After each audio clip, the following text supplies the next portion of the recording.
Good afternoon, everyone. My name is Lenny Hayes, and I want to say thank you to Redwin Consulting for asking me to be a part of this important work. So today I'm going to be presenting on ensuring your response is appropriate for LGBTQ2S victims, survivors of sexual assault on tribal campus. So who am I? My name is Tukawanahi Luta, which means Redstone Ghost. My English name is Lenny Hayes. I'm a citizen of the Sisseton Wahpeton Oyate of the northeast corner of South Dakota. I am founder and owner and operator of Tate Topa Consulting here in Minneapolis, Minnesota. I'm a mental and chemical health therapist specializing in marriage family therapy. I'm an advocate, I'm a mentor, I'm an educator, and I'm also a motivational speaker. In my language, I would be considered a WE-WHA, but I also define myself as a Dakota Two-Spirit male. I'm also a survivor of child sexual, physical, and mental abuse, and I'm also a survivor of the foster care system. So today I'm going to do a little education in regards to what does it mean to be Two-Spirit.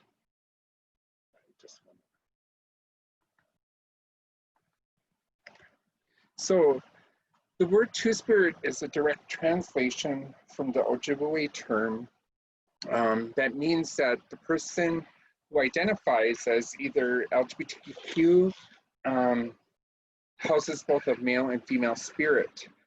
Male Two-Spirits were considered to be a third gender, and female Two-Spirits were considered to be a fourth gender.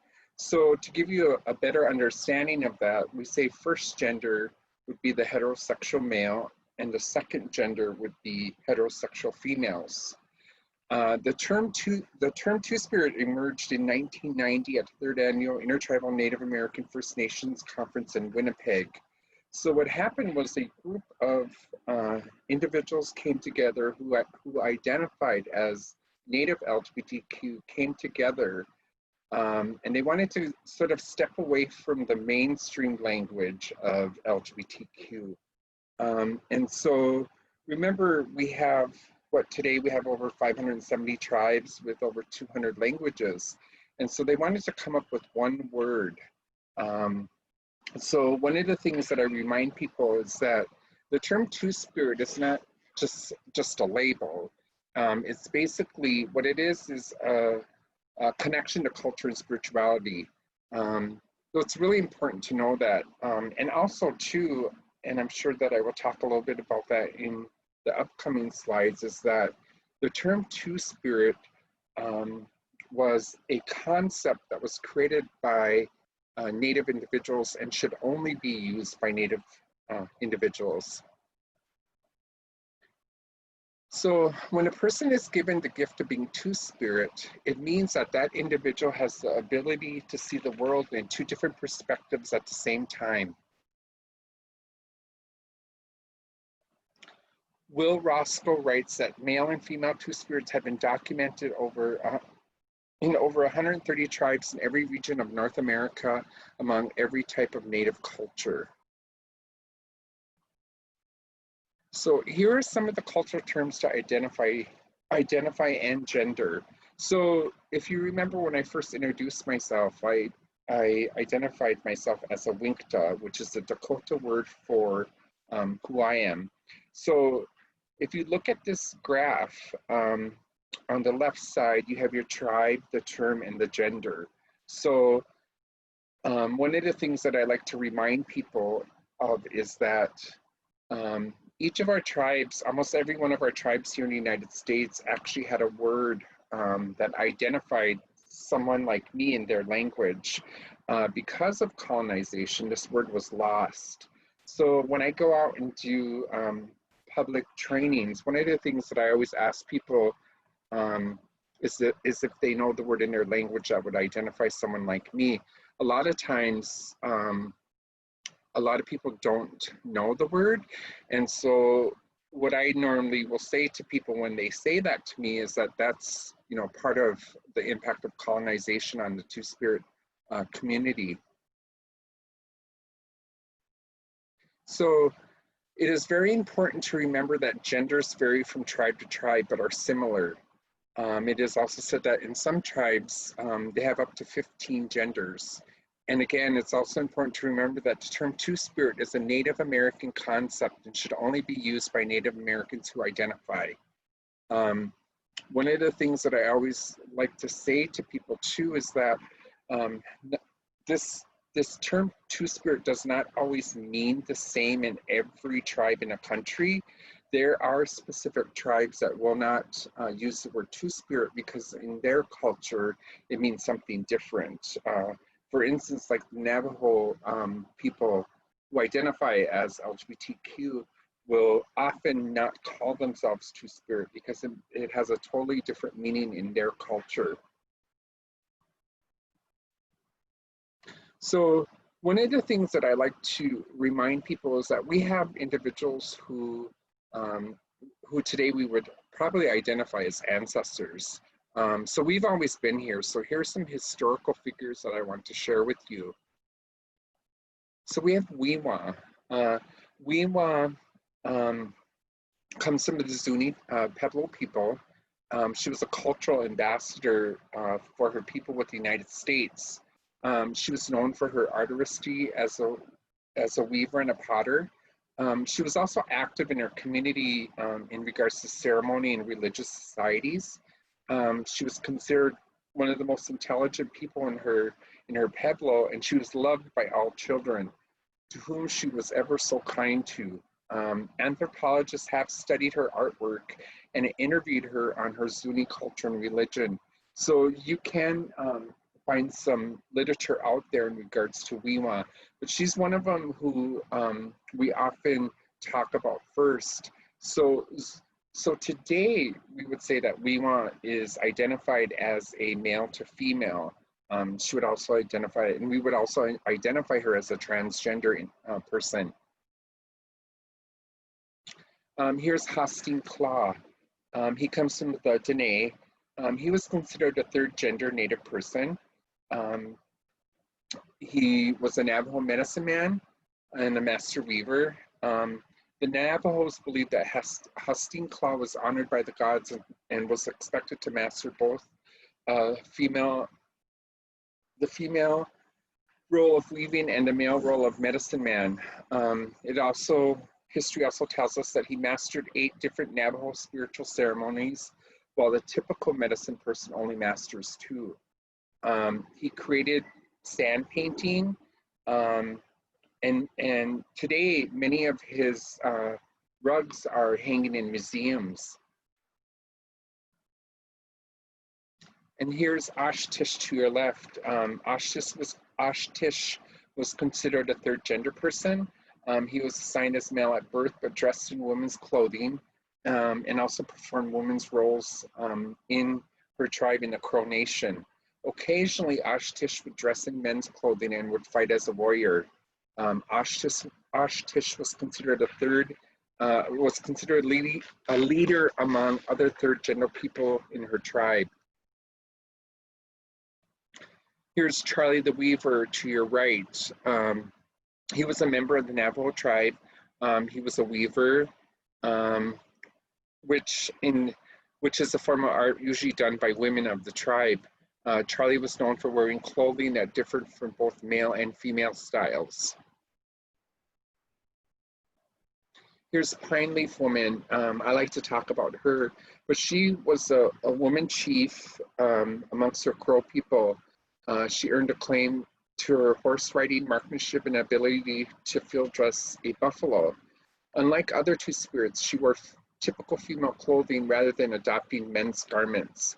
She married 4 wives, which increased the wealth and prestige of her lodge. So one of the things that I like to say about Pine Leaf Woman is that today we would identify her as a lesbian woman. Here are some other historical individuals, Blue Dog Eyes, and here's also a picture of a female to male.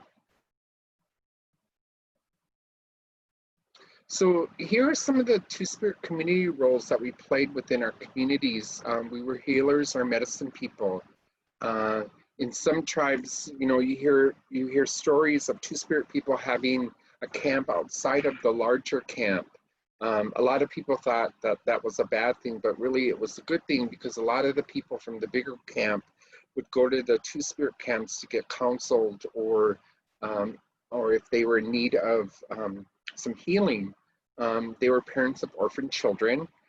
Today, society, and I'm sure a lot of you may have heard that, but a lot of times people who identify as LGBTQ are usually ridiculed or ostracized, and usually called child molesters, or anything that has to do with, you know, sex.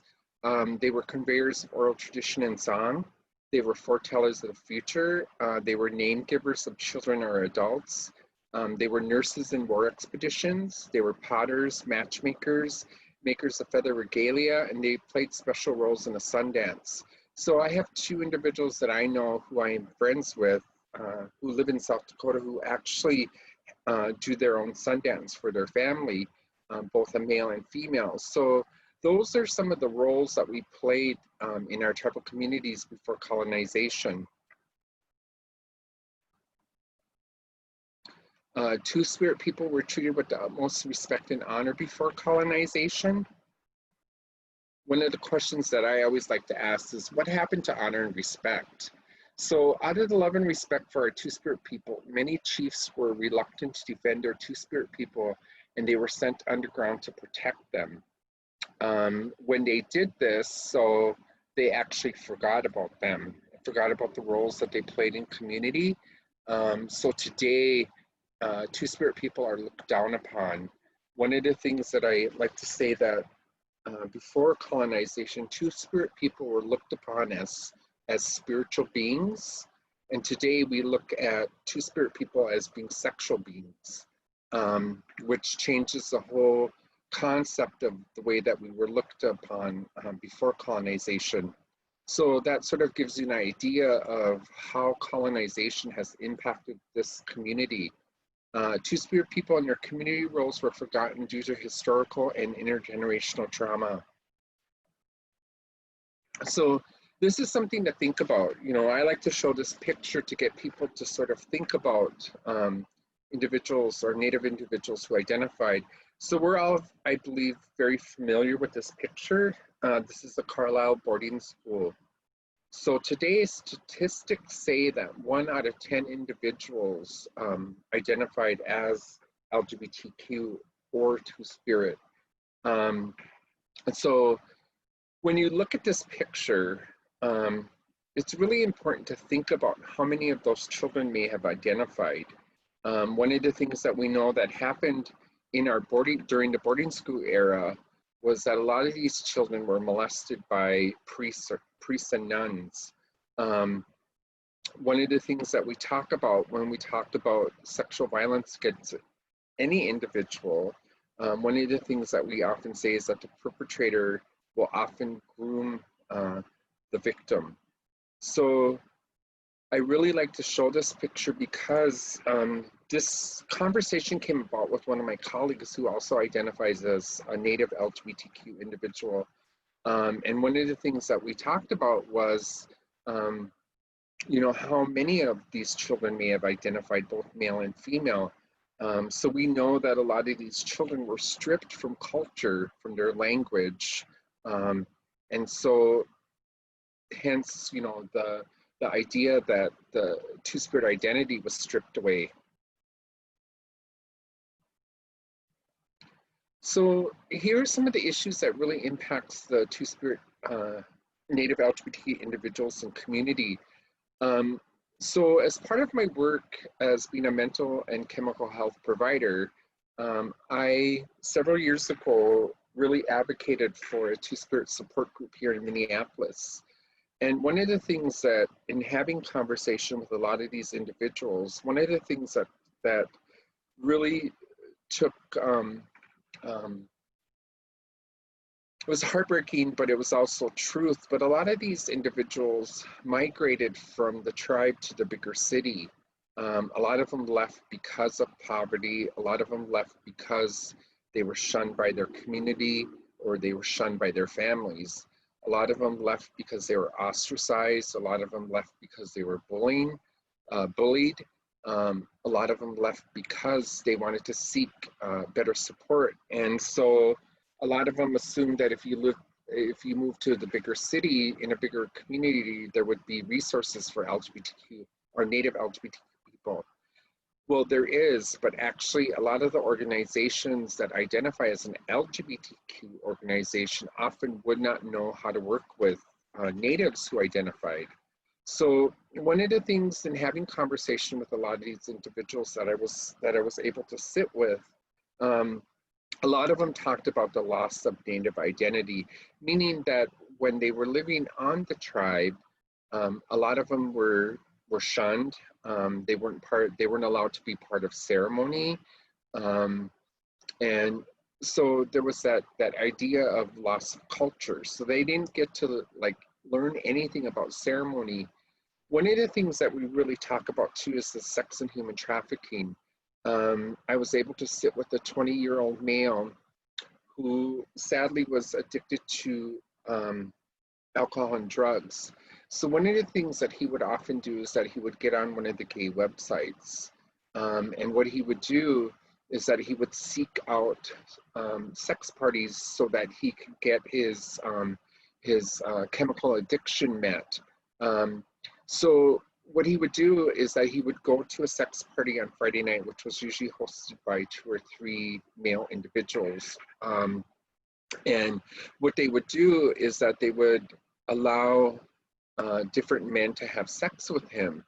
But what they would do is that they would keep him high the whole entire weekend. So one of the things that he told me is that when he left on Sunday, what they would often do is give him a bag of pain pills. So when I was talking with him, I had mentioned the word trafficking. And of course, you know, he didn't know what that meant. So I had a conversation with one of my colleagues. You know, the realization is that, you know, even within the Two-Spirit Native LGBTQ community, we don't often talk about sex and human trafficking because we don't understand it. Sometimes we often look at it as being survival sex, which is often true. It can be survival sex. So the conversation between me and my colleague was, the first thing he said, well, that's survival sex. And I said, yes, survival sex. But I was able to talk with a lawyer and get a better understanding of like what is human trafficking. Well, one of the first things she told me was that to ensure your understanding of human trafficking, it's really important to contact the prosecutor within your county and ask them what the definition of sex and human trafficking is. So for me, right away, I knew that it was trafficking because he did not give consent to who he could have sex with. His choice was taken away. So for me, I would call that sex trafficking. So these are a lot of the issues that have really impacted individuals who identified as either Two-Spirit or Native LGBTQ. So a lot of them carried all of these issues outside of their community into a larger community, which would be like the bigger cities. As a Two-Spirit person and a survivor of many things, one of the things that I will allow myself to be vulnerable so that people can get a greater understanding of the issues that impacts this community. One of the things that I talk about is that I almost had every one of these issues that impacts.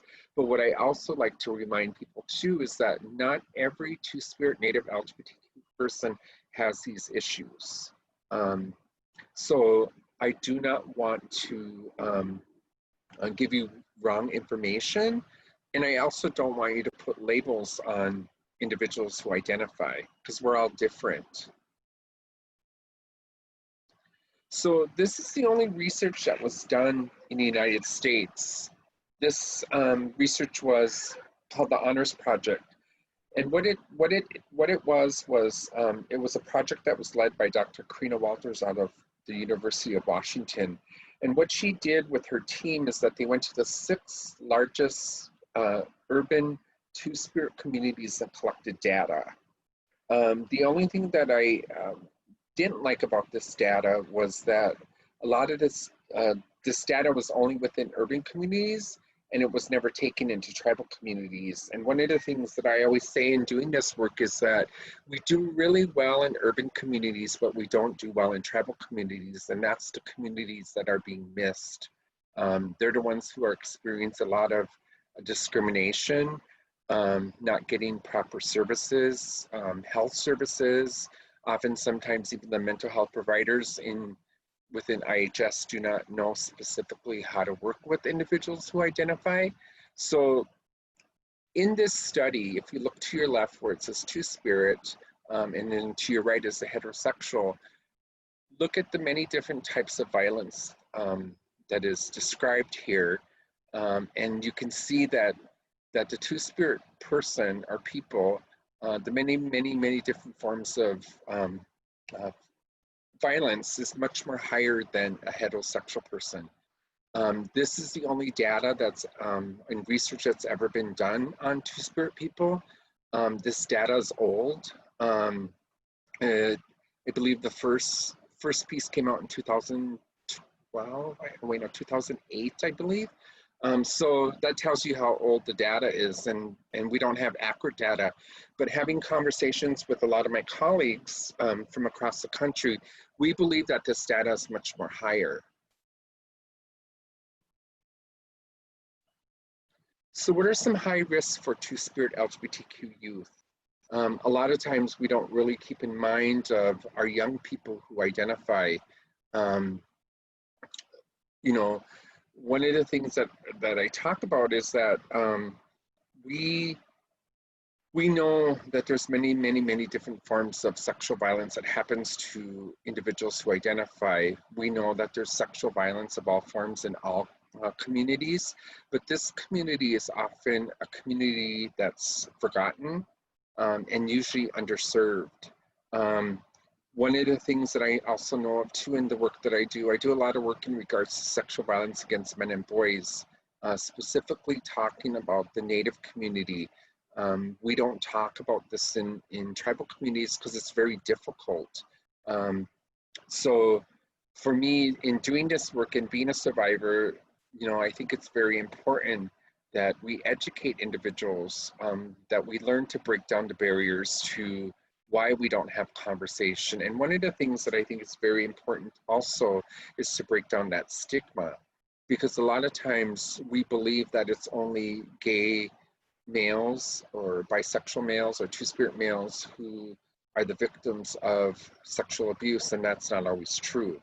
I have traveled the country in the last couple of years and have had many stories told by men who are survivors of sexual violence. So I know that this does not only happen in the gay community, but it also happens within our heterosexual community. So what are some high risks for Two-Spirit LGBTQ youth? So the risk for our Two-Spirit LGBTQ youth is homelessness. A lot of them have identity issues. A lot of them are incarcerated. A lot of them are a school dropout. Many of them are in unhealthy relationships. A lot of them may be experiencing some form of domestic violence or sexual assault.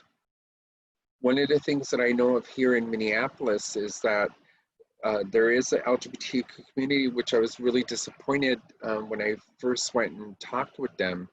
But a lot of and this homeless youth shelter was specifically for LGBTQ individuals. I had asked them how many youth did they serve who identified as Two-Spirit or Native LGBTQ, and they couldn't give me a number, which was rather disappointing. But what they also said to me is that a lot of the youth who identify don't always feel safe in a shelter. So what they would often do is they would often rather live on the streets rather than be in a shelter.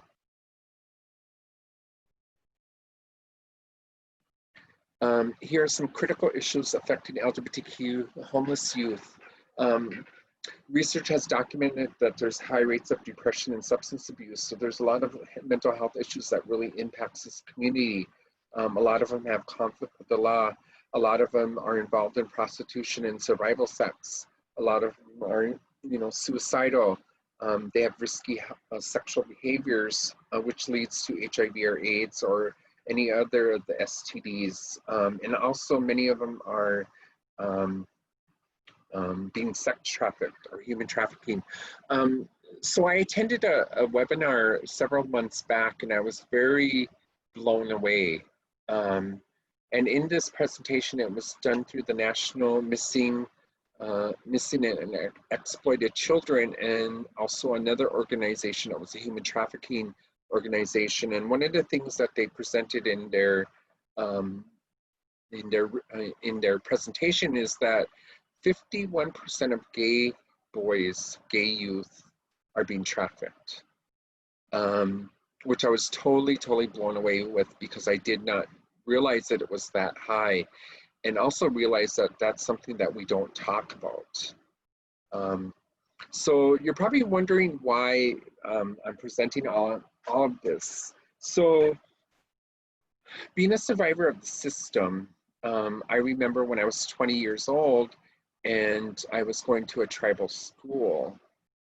And because I wasn't given the opportunity or didn't even know how to go about trying to heal from my own trauma, but I also tried to go to college.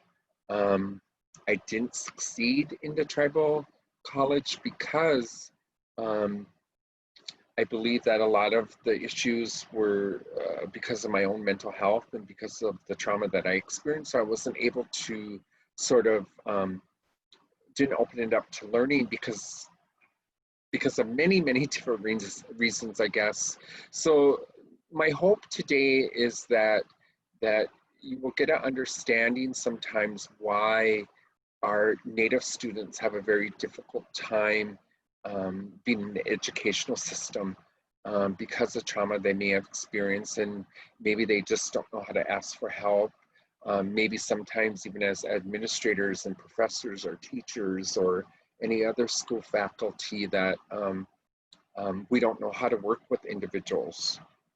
So my hope is that from the takeaway of this presentation that you would be able to, that you're able to learn something and to be just on the lookout for the many issues that impacts Native youth who are trying to go to college.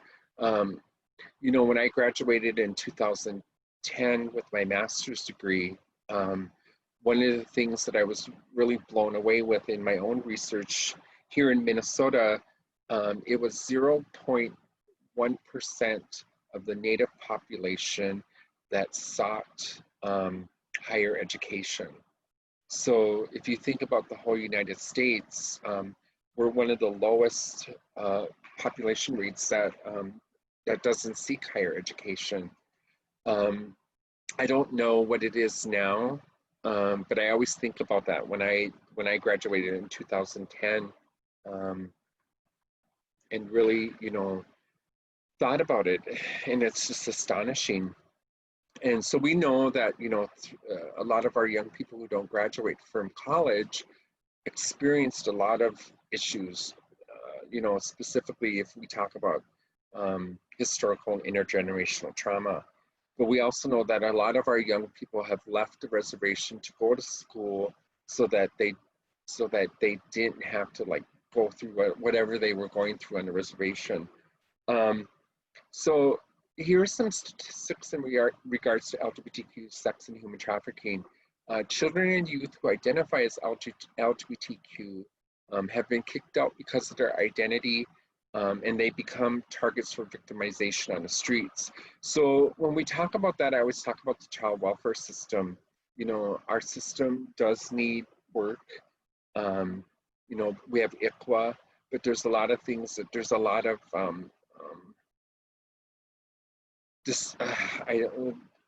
a lot of things that are not happening specifically for youth who identify. One of the things that I also do is really talking about child welfare. One of the things that I believe is that our child welfare system should have some type of training for Native foster parents who may have a young person in their home who identifies who is part of the system. So when an individual who is maybe having difficulty coming out and you have adults around you who are using homophobic slurs, that child's not going to come out. And if that child is being victimized by a perpetrator within the home, that child is either going to run away, run to the streets, and become a bigger target for victimization.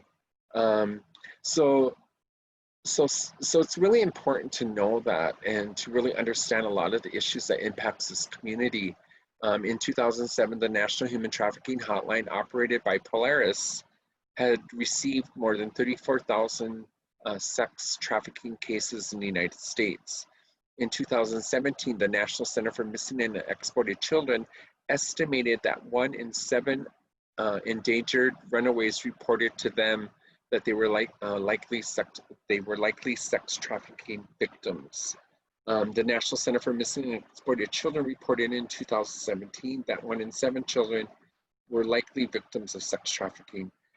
Child sex trafficking has been reported in every state. Again, going back to what I said earlier about the presentation that I attended, LGBTQ boys and young men are seen as particularly vulnerable to trafficking. Hey, Lenny? Yes. So we have a question here in the chat. Sure. Are two-spirits the same as transgender? So we do have Native individuals who identify as, I have colleagues who will identify as Native transgender individuals, or they will call themselves two-spirit transgender. So transgender is also a part of that, under that umbrella. But again, one of the things that I like to remind people is that we allow people to define or define their identity rather than us putting labels on them. So one of the things that I think is really important to ask the question to individuals is, how do you identify, instead of like putting a label on them? So even though you may think or say, oh, I think this person's gay, or this person is, you know, bisexual or transgender or whatever, you know, try not to say that to them. It's more important to ask them, how do you identify? I hope that was helpful.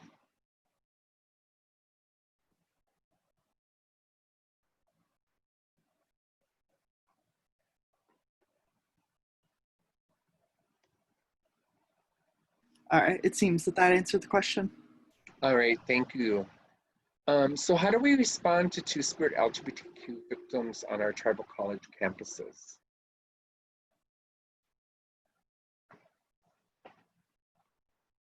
So one of the things that this is just an idea. These are some recommendations. These are, you know, some of the things that I talk about when I present about sexual violence against men and boys. It's really important to remember that sexual violence happens in all genders.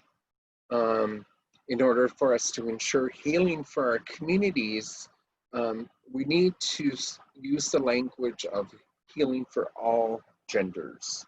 Often we don't do that, and so populations are sort of left out and not thought of. So today, what are we doing? We are educating and bringing awareness about the issues that impacts the two-spirit Native LGBTQ community, as well as heterosexual male survivors. Again, you know, one of the things that I don't like to do in doing this work is I don't like to put my population in a box, but I do understand the purpose of this. So as being a survivor of child sexual abuse, one of the things that I will tell people and remind people is that in my culture, I am defined as a winkta. That was the word that was given to me by my people. Second, I will identify as a two-spirit male. And lastly, I will identify as a gay male. That is my way of decolonizing my way of thinking, because I'm taking back the word that was given to me. So, you know, and I'm not saying that everyone should be like this, but this is my own way of healing, my own way of thinking differently than what I was brought up in. And growing up as a gay male on a reservation was very difficult because I was shunned, I was ostracized, I was bullied. And so for me, you know, I wish the things that we're trying to teach today about this population and about sexual violence against all individuals, I wish that those things would have happened 40 years ago when I was growing up on a reservation. So it's good that we're getting some education and awareness. We need to continue to break down the stigma. Again, that reminder that sexual violence does not only happen to this population, but it happens to all populations. We need to also remember that heterosexual people are impacted by sexual violence. So we have to continue to break down the stigma so that we can have these conversations, that we can work to heal our communities, work so that our children, our young people would graduate from college. You know, one of the things that we really need to really practice doing is learning to have compassion and empathy for individuals of all communities, not specifically this community. You know, we need to sort of break down that barrier of talking about sexual violence, because a lot of times we don't talk about it, or we will often talk about women and girls. But again, going back to just discussing, you know, all genders are impacted by sexual violence. We need to create a safe place to tell their story. So that could be in a therapeutic setting, but it's also important for tribal school officials to sort of think about, well, how can they help? Well, A, educate yourself. Two, you know, finding the proper resources to help this individual. It may be through a school counselor, it may be through mental health, many, many different ways, but we can't help these individuals if we don't understand the impact and how to help them. So it's really important to remember that. One of the things that's happening here a lot in the Native organizations here in Minneapolis is that maybe this would be an idea for tribal colleges, is to have an elder at large. Because a lot of times our young people would feel comfortable talking with an elder, a well-respected elder in the community, an elder who may practice spiritual and cultural things to help individuals heal. So for me, being a survivor of many, many things, I will access both an elder and a mental health provider. Even though I am a mental health provider, often I still have to do check-ins with a mental health provider. So I do both to bring balance, so that I have both that Western way of thinking, but I also have the Native way of thinking, that spiritual aspect of healing. So these are just some of the ideas. I know that we have so much more work to do within our communities, but it's really trying to understand how to, you know, how to advocate for victims who are survivors are, I don't even like using that word victims, but using the word survivors of sexual violence. We need to create a space of healing. We need to create safety. We need to do all of this without judgment. So these are just some of the ideas. So my hope is that through this webinar that we can start to create conversations within our tribal colleges. Again, you know, way back in 1990 when I went to my first college experience, which was within my own tribal community, we didn't talk about a lot of this stuff. And again, with being an individual who identifies as a gay male, two-spirit male, and a WE-WHA, I struggled within the college system just because I was fearful. There was bullying, all of that. So I really had a hard time trying to study because I never healed from my past. So, but also too, I mean, so many things had happened to me on a reservation. You know, I wasn't allowed to graduate from the tribal school because my cousin was the first HIV case and I was 17 years old at the time, he was our first HIV case on a reservation. So my own tribe didn't allow me to graduate from high school. So I went to the tribal college at the age of 20 and said, you know, I really want to get my GED. Are you going to kick me out? The president of the college said, Lenny, I know what happened to you, and no, we're not going to kick you out. So at 20 years old, I got my GED. In 2010, when I graduated from graduate school, I graduated with 3 master's degrees. So through my own healing, my journey of healing, which is very intense, I went through 10 years of intensive therapy and pursued a higher education and realized that I wanted to be a therapist because of my own healing and wanting to help heal my own community and communities has really led me into my work that I do today. So here are some resources, and these are specifically for males who have been impacted by sexual violence. So one of the, as part of my training, when I go into tribal communities and talk about sexual violence against men and boys, as part of my training, one of the things that I do is I will often have people watch Predator on the Reservation. That is the only resource that talks about sexual violence against Native boys. It's a very powerful story, so I really are a very powerful documentary, but one of the things that I remind people is to take care of themselves because it does get you very angry.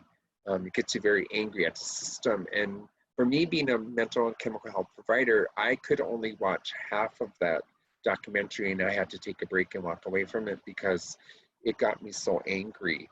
And these are a lot of the books that I have studied in regards to sexual violence against men and boys.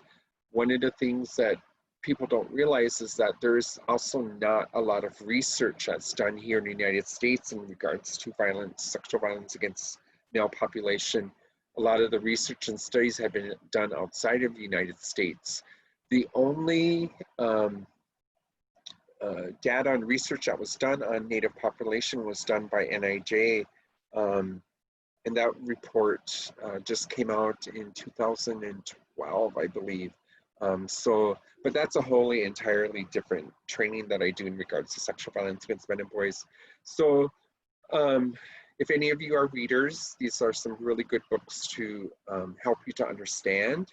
But again, I'm not only here to present about male population, but I'm here to present on all LGBTQ people, including transgender.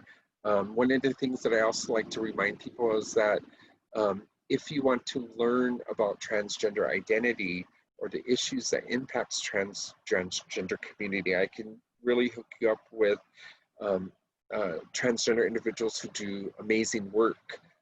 I can talk about the statistics, I can talk about the issues that impacts that community, but I do not identify as a transgender person. So our experiences are quite different. So it's really important to know those things, but specifically, you know, I do talk about all the issues that impacts the community. So I would like to open it up for questions or comments. Please feel free to ask questions because that's why I'm here. I want to help you to understand. I want to help you to understand how to work with this population. Please. If you have any questions, you can put it into the chat box or you can click the little hand icon and we'll be able to see that.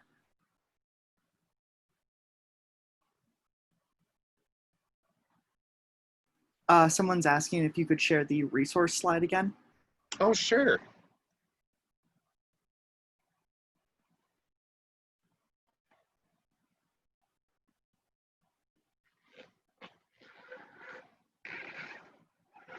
And then we have Anna, who's raising her hand. Anna, I'm gonna let you talk. So if you would like to ask your question directly, you can do so.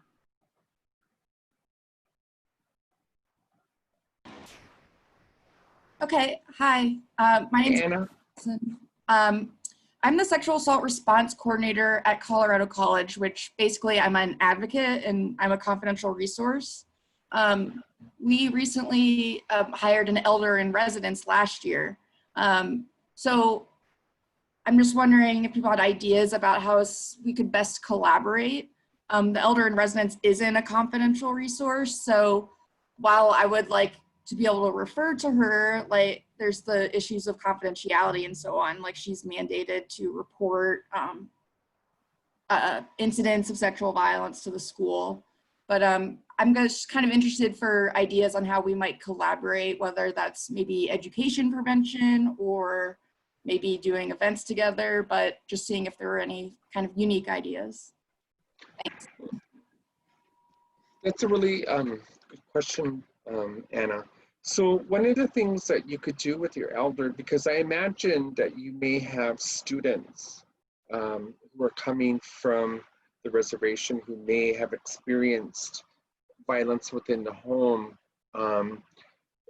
but giving a really good understanding to the elder that the difference between like reporting, if it's a sexual violence that happened on the campus, yes, of course, please report it.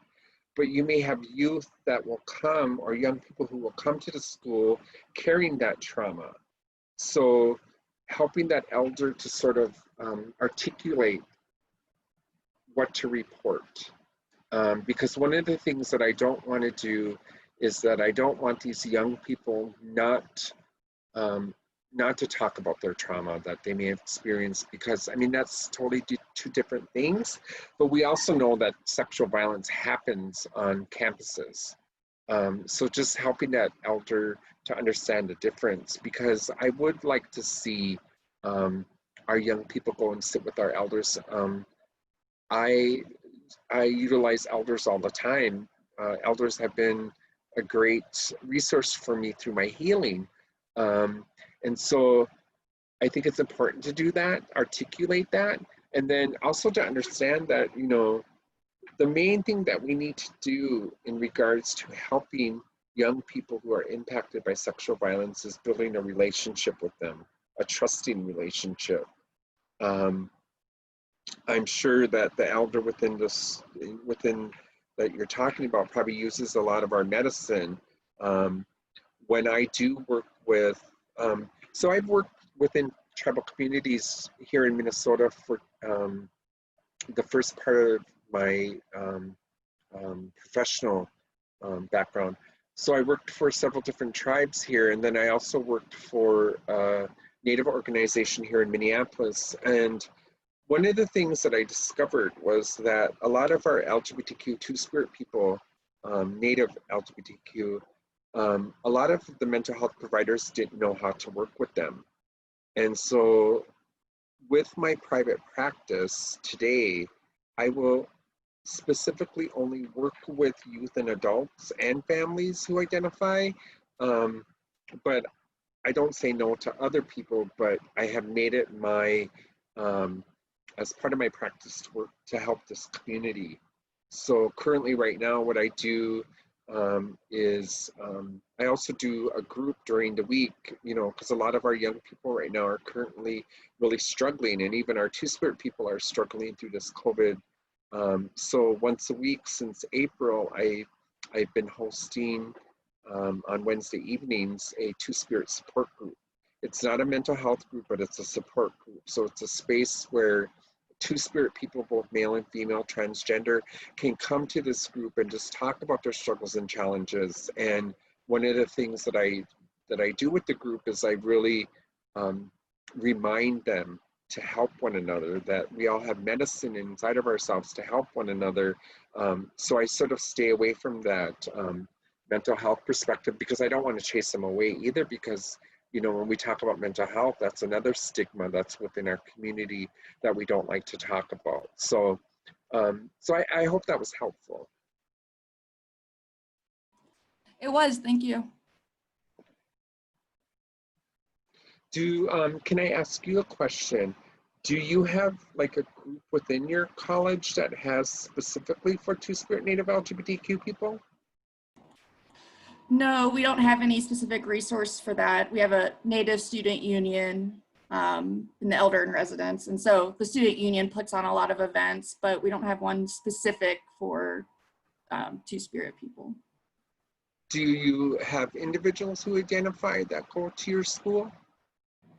So I don't know that specifically, but I would say probably. I could probably be safe in assuming we have some, but none that have been identified as such to me.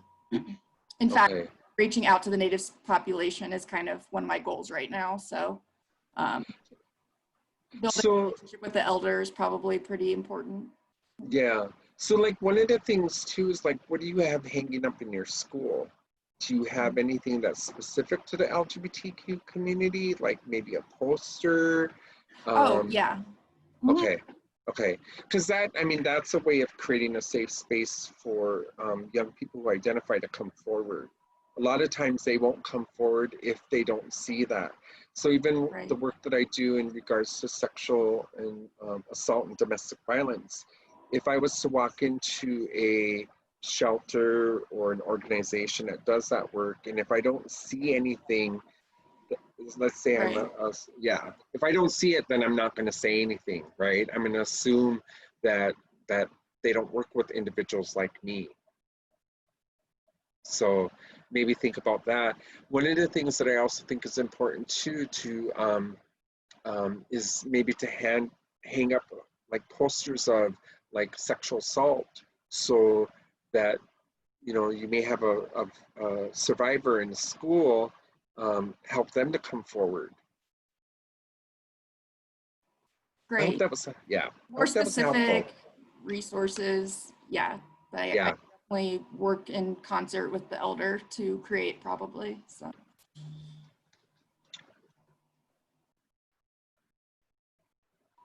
Thank you.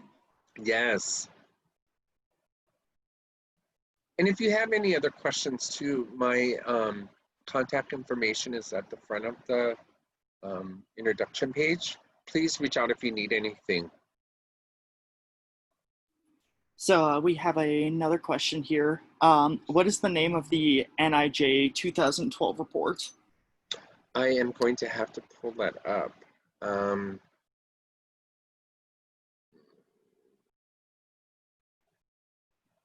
I am not sure if I'm able to do this on here.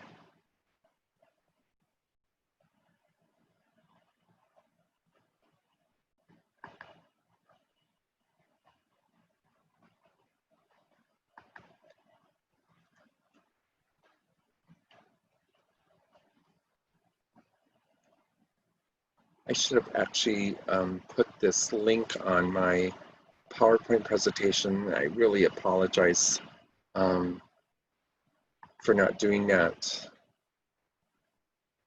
But it's a very powerful report. It's the only report that was done nationally. Now, in that report, it actually says that they assume that 475,000 men in the country have been impacted, Native men have been impacted by sexual violence.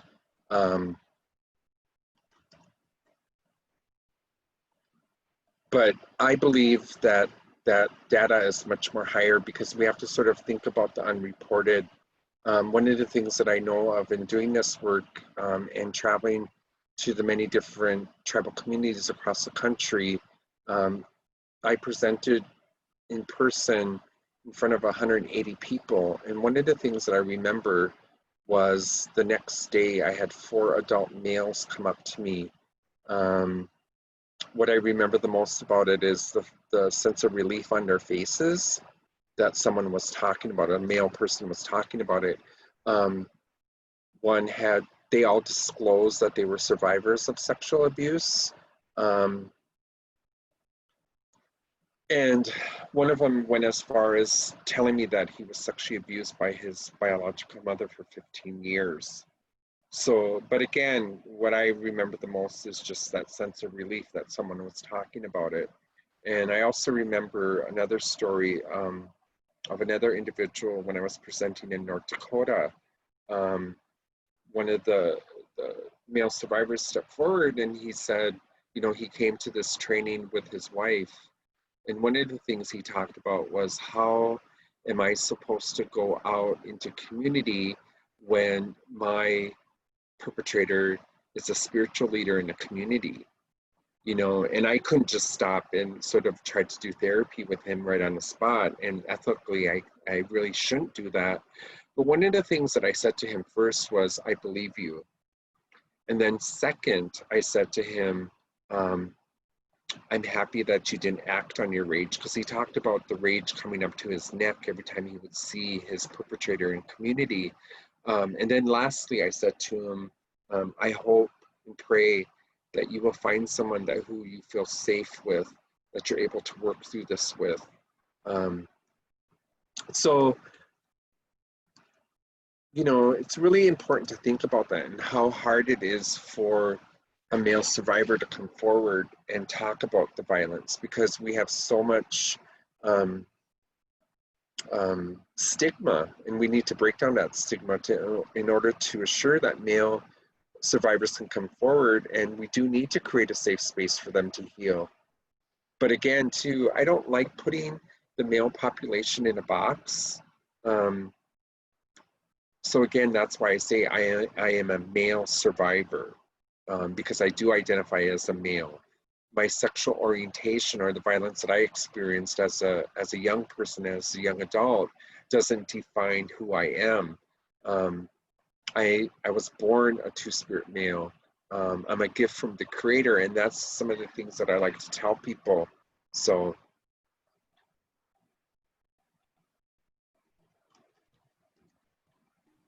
just so everyone knows, also, if there's anything you'd like to look back on, this webinar is recorded and will be on Redwind's YouTube page. So that should be within the next few days. so what I was also going to say too,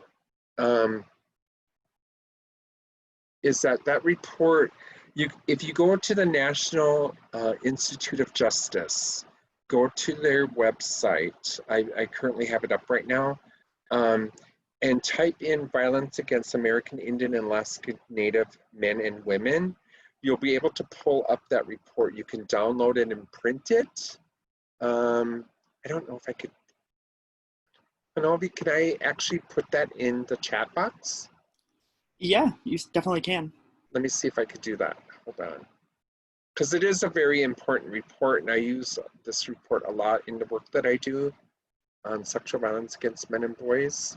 So let me go back here once.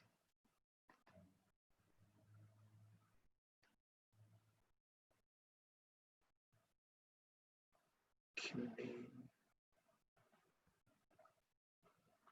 I don't think I could see, or is it a Q&A box, Hanobi, or do I? You can put it into the little chat box.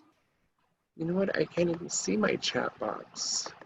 For me, it's right next to participants and right beside share screen. Okay.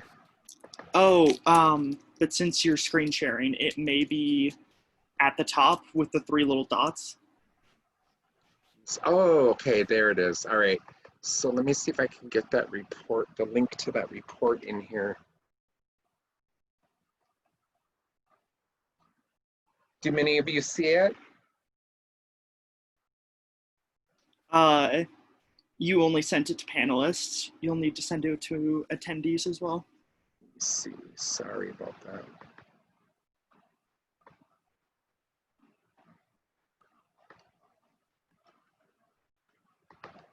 All this technology today.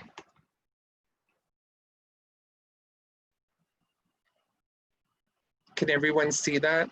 The link to that report?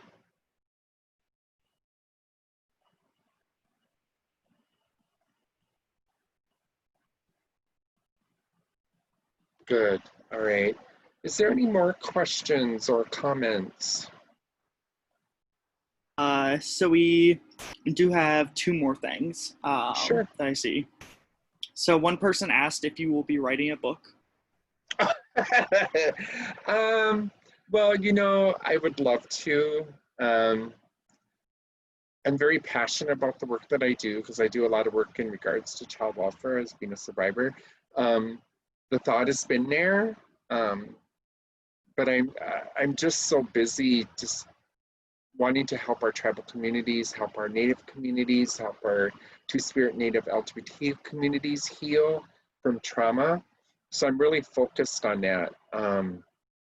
So who knows? I mean, maybe in another 10, 15 years, I'll consider doing a book, but I have been asked that many times. So.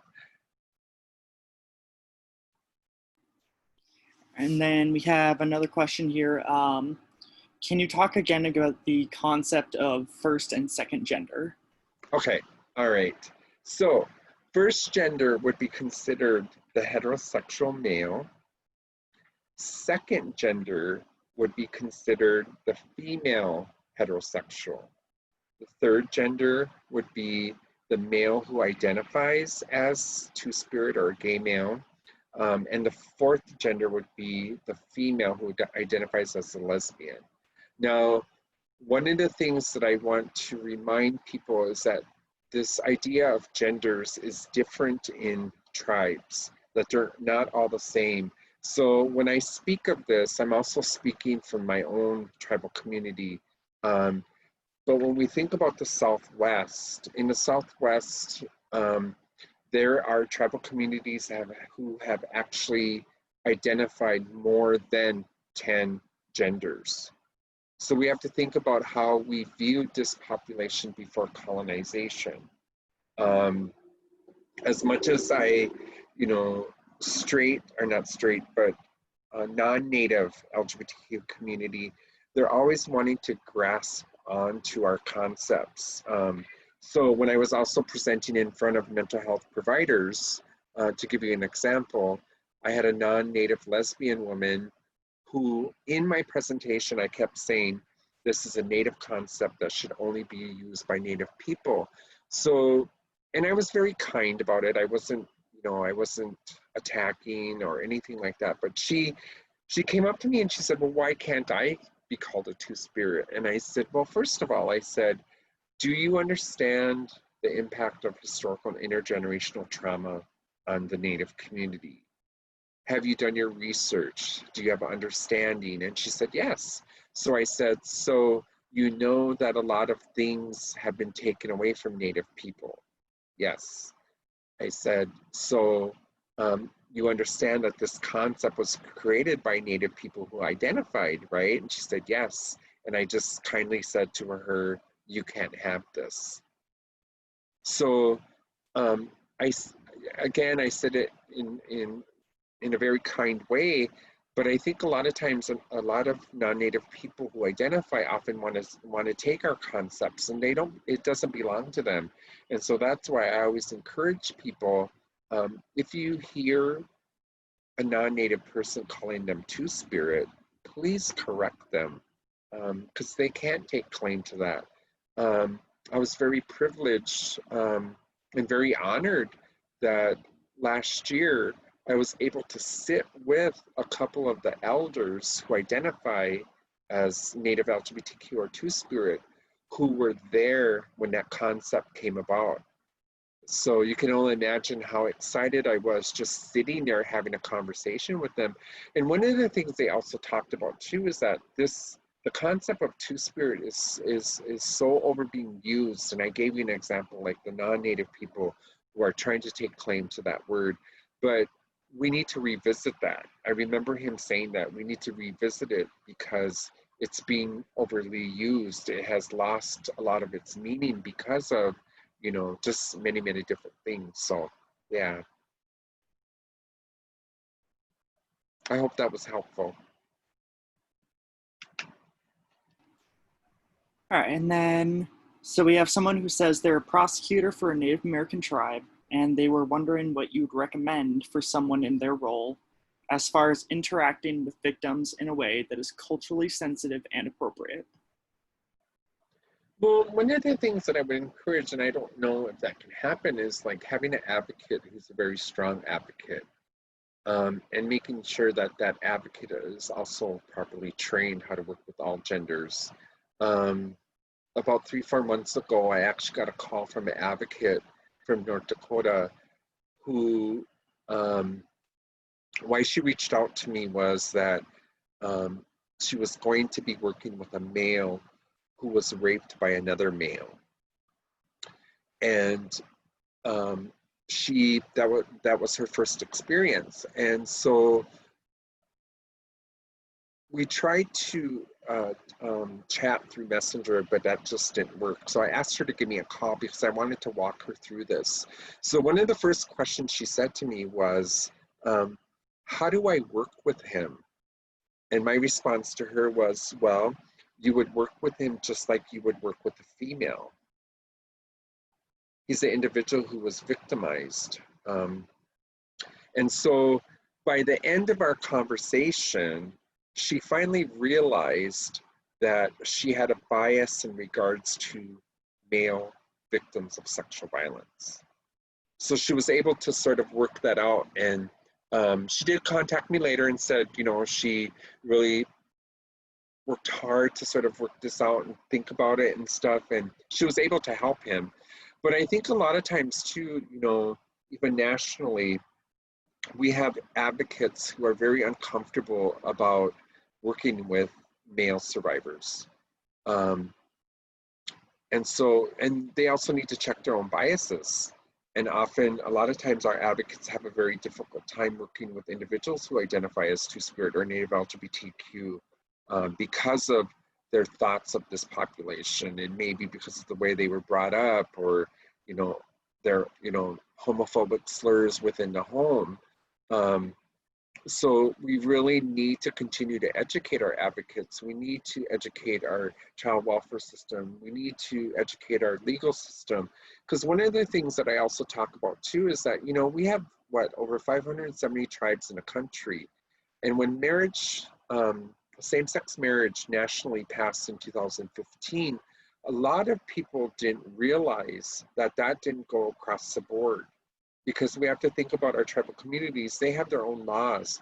So from my understanding today, we only have 40+ tribes in the United States that allow same-sex marriage. We don't have laws to protect in regards to domestic violence or sexual assault within tribal communities for this community. So we have individuals who I call my friends and my colleagues, who are actually, especially one specific couple in South Dakota, Muffy and Philippe, who really worked hard with some of the tribal communities in South Dakota, where they did get 2 tribes to pass same-sex marriage and also to pass a hate crime. So we need to think about that. We need to think about a lot of the issues that really impacts this community. I could talk forever, but I don't want to do that either.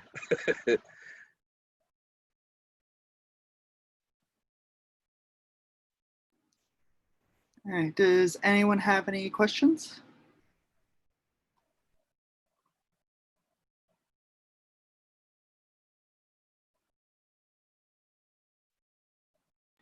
All right, well, then we will start wrapping up. So I'd like to thank our presenter, Lenny. Before we end the call, I'd like to let you all know about upcoming webinars. So on September 17th, we have Responding to Male Victims / Survivors of Your Tribal College Campus. That is on the 17th at the same time. And then on October 15th, we'll be having Safety Planning with Sexual Assault Victims / Survivors on tribal college campuses. And once again, that is on October 15th. With that said, I'd like to once again thank our presenters, and I'd like to also thank all of you for joining us. And we hope to see you at our next webinar. Stay safe, everyone. Thank you. Take care. Be well.